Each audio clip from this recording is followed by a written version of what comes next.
Good morning, it's Jane with Scraptastic Yarns Podcast, and today we've got a little bit of a funny lighting situation. It's overcast, it's raining where we're at. I can't get the lighting to work the way I exactly want it to be, so we're just going to go with it the way it's going to be. You know, sometimes you just can't fight with the lights. Today is October the 1st, and I have one finished item.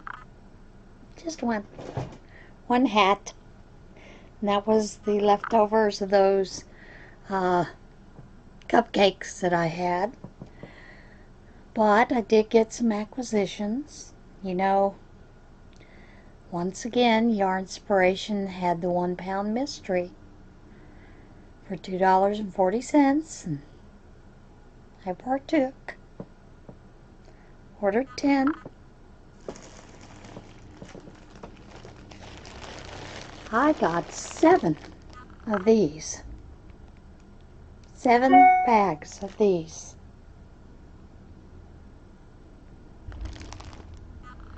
There's going to be lots of baby blankets and sweaters. Then I also got a worsted weight in that dark gray, which I like. And then we got a very strange white.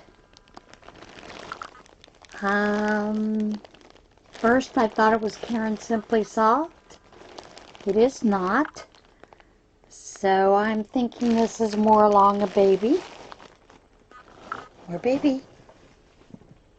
Babies need white sweaters. And then we got some of this pretty neat yarn here. I kind of like this. I like working with this. And I got one of those. Wait, that's 10. Apparently they felt very guilty for sending me all that baby yarn. So they sent me an additional 1 pound.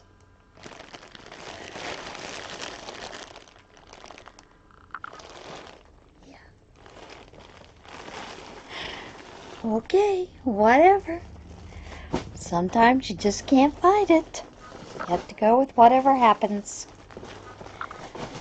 And the only good thing is these yarns are light enough that you can do fiber spiders every which way Afghan in this. So I'll probably do that. It's been on my list to do, so I'm gonna take it for a ride. Okay. I'm going to take a little break here so I can get my Jada in Stitches blanket out. It's time to reveal what has happened so far. And here comes the Jada in Stitches. And we have a sun. We have a UFO for my days when I was a MUFON investigator. Got my trees.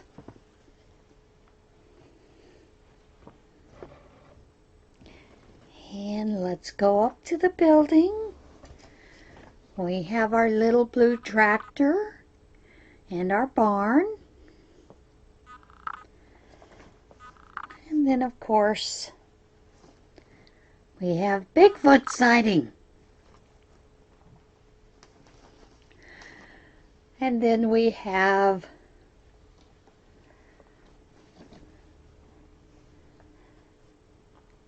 the houses, and of course the lighthouse and the boat. And yes, I know my houses are crooked. I don't care. They sit on crooked bedrock. That's my story and I'm sticking to it. I did this when I wasn't feeling well, sewing those on. So that's the way it's going to be, and they're going to stay that way. I did want to, I'm going to leave the link down below for this video.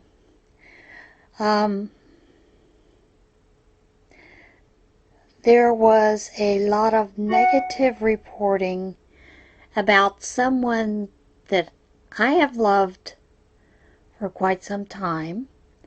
I did not follow this person on Instagram, but I did follow him as far as his YouTube channel was. And when this BIPOC thing came through, there were some incidences that happened with this fella, and there was a lot of negativity spewed towards him. And of course, there is one thing that I don't care for, and that is the social warrior mentality, social justice mentality, because, you know, I've said it many times, there are two sides to a pancake. There are always two sides to a story, two things that happen. And I've always loved this person's work, and he has released a video about his side of the story. So, and that is Nathan of Sockmatician. So I would encourage you to go over and listen to his side of the story, and to, if you were a person who was very negative towards Nathan, I would suggest that you look inwards and really investigate forgiveness and look inward to see what part you played in destroying another human being. I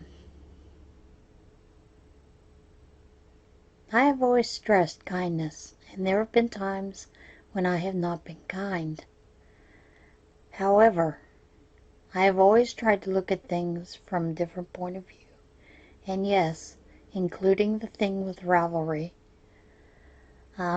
Because I knew about things that had happened years in the past with McCain, and the way that Casey and Jess treated the supporters of those people.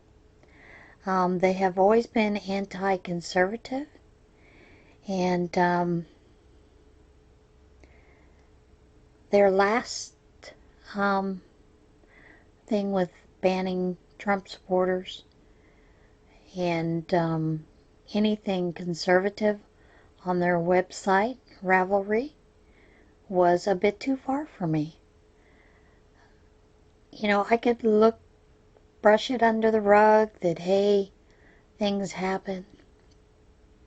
And I have forgiven those two in my heart, but that doesn't mean I have to give them any more of my money. But sometimes we need to look a little deeper into ourselves and see what role we play when we are spreading stories about others. The other thing is, I would hope that you would keep Cheryl Bolts and Goosey in your prayers as well. Goosey has a long haul ahead of her in getting more of her normal, everyday life, daily activities again. She did have a massive stroke. It does look like probably some of the drugs that they use to take care of strokes, and probably most likely she may go in and get, we used to call it clipping the bleeds. You know, there are other things you can do nowadays that work a little better. So hopefully she will get a good return in her recovery and rehab. And hoping that Cheryl and Chuck can get her closer to home, to where she can be close to go see and help with her on a daily basis. Other than that, that's about it for today. but I'm going to insert some video here. The university that my husband teaches at, this past week was homecoming, and part of the homecoming ceremonies before the homecoming game on Friday is that they always have a golf cart parade on campus. And this year, the Geoscience Club, Geology Club, went a little step beyond normal for their golf cart. So I'm going to insert the two videos. One has a little bit of dancing. The second is actual the part of the video that was part of the parade. So I hope you enjoy that.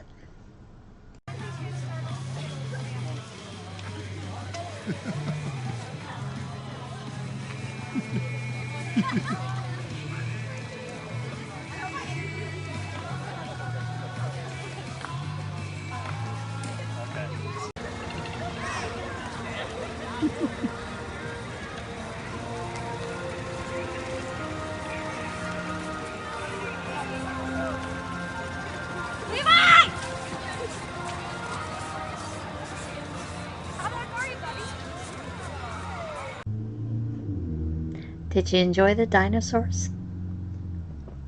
I know I did. It was a big hit with the parade. We don't know if they won anything yet. They won't know until either later on this afternoon, tomorrow. So, it's a lot of fun.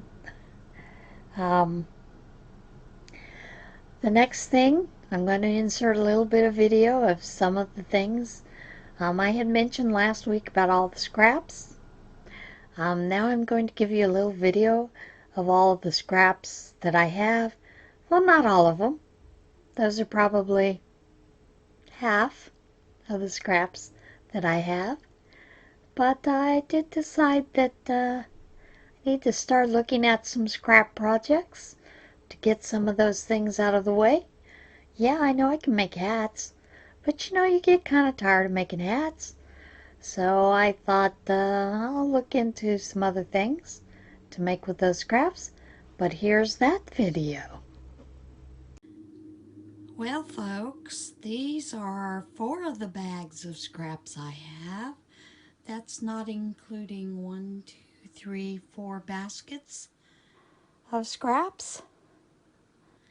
So, yeah, I'm going to figure out something to do with those scraps. And eventually, I'm going to share it with you. Okay, here's 2 more of the little baskets of scraps. A bag of scraps. Granted, this one's not really scraps, although I finished a blanket with that, and that was leftovers. And then there's a bag full of all kinds of small balls, smaller balls. So yeah, I've got a few. So I've got to find projects for these because they're taking over the house. Alright, that's it. It's a short one today because I don't have a whole lot of finished items. I have a couple of things I'm working on. 2 hats and the latest unraveled mitten block, which I have this much of it done.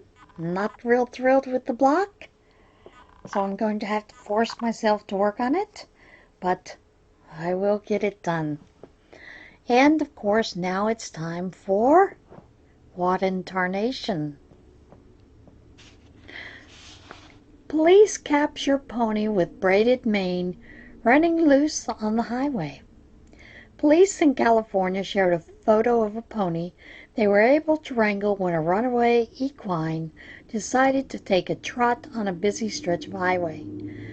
The California Highway Patrol said officers responded about 10 a.m. Sunday to 91 Freeway in Long Beach and were able to capture the pony reportedly running loose in the area. The Chip shared a photo of the officers posing with the pony, which had braids on its manes. Giddy up! Do you believe in unicorns? This poor pony was found on SR 91, westbound at Cherry Avenue. Our team of experienced wranglers were able to rescue the pony and return it to Merlin. The Gyp said in an Instagram post, an officer said the pony had actually escaped from a young girl who'd been riding her pet just north of the freeway. The pony, which sustained a minor injury from a collision with an SUV during its time on the loose, was safely returned to the girl. Now this next story, I'll read the story and then I'll tell you the story of my husband's advisor. Tennessee woman rescues kitten that turns out to be a bobcat. A Tennessee woman who rescued a kitten she spotted running across a road brought the feline into her car and took it home before discovering the creature was actually a baby bobcat. Jill Hicks of Chattanooga said she was driving recently when she spotted the kitten running across the busy road and decided to rescue it. So I pulled over and surprisingly it didn't run from me. Hicks said in a Facebook post, I put it in the car with me and it climbed all over me like a kitten would do. Got on the floorboard under my feet and after stopping a couple of times to get it nestled into my lap, I finally got home with it. Hicks named the animal Arwen. She said it wasn't until a neighbor came over to look at the kitten that its identity was revealed. I was going to go home from dinner, give her a bath, put her in bed with me, and when we decided she was a bobcat, I was like, I probably better not do all of that. She took it to the For Fox's Sake wildlife rescuer, where rehabilitators confirmed the young animal was indeed a bobcat. Juniper Russo said people can look for signs to determine whether a kitten actually is a young bobcat. Bobcat kittens always have spots in some form or other, whereas actual spotted markings are really rare in domestic cats, and a bobcat kitten will sometimes, but not always, have black tufts on its ears, which are also possible in domestic cats, but pretty rare. They said that the animal will be cared for until it's old enough to be released back into the wild, likely around March. Hicks said she had no regrets about her actions, even though I thought she was a kitten. Had I known she was a bobcat in that small and that high-trafficked area, I still would have done the same thing, she said. My husband's advisor, when he was in Blacksburg attending Virginia Tech, we had been over there quite often to the advisor's home because they constantly were inviting us over for dinners and things like that. They did that with a lot of their graduate students. And so a couple of times his advisor, Fred, would tell us about there was a cat terrorizing their two cats. Now they had a doorway in the back door of the home that they lived in, and also in the basement, the garage basement. It was cat doors that the cats could come and go as they pleased. Well, during this time, they've had raccoons, possums, all kinds of things come into the house. Well, Fred said this tomcat kept harassing them, and he said it was really getting on his nerves. So he set up a trap to catch the tomcat. Caught the tomcat.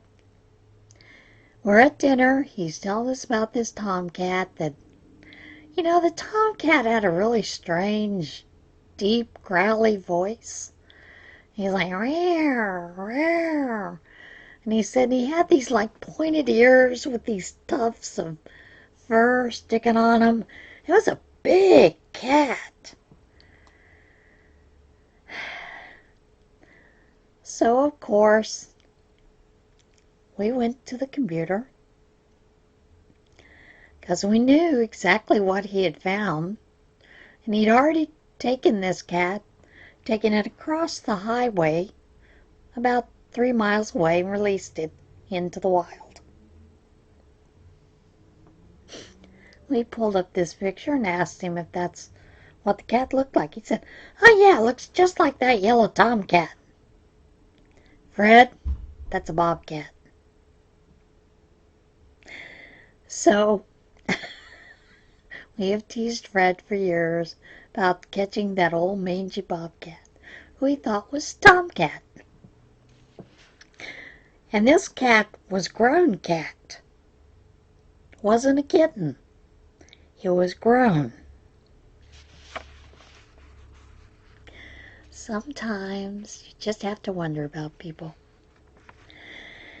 Now this next one warms my heart. The reason it warms my heart is because it's about crochet. India group crochets 66,158 Christmas decorations. A crocheting group based in India set a Guinness World Record by assembling a collection of Christmas decorations they made out of yarn.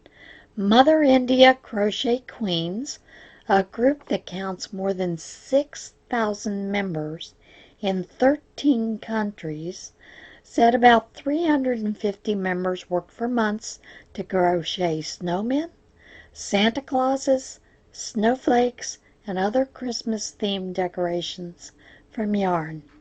The group gathered the finished products together and they were counted by a Guinness adjudicator with a final total of 66,158.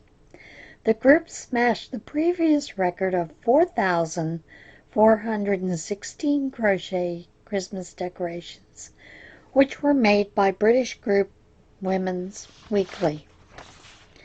The record was the fourth for MICQ, which previously created the world's largest crochet blanket, the world's largest crochet scarf, and the world's largest display of crochet sculptures. Makes you wonder, doesn't it? Okay, I'm gonna finish with a saying that I was reading this morning and I saw again after I watched Nathan's video. And it fits. Totally fits. Be kind, for everyone you meet is fighting a hard battle. And that was a saying by Plato. As always, be kind, and I'll see you again soon. Bye.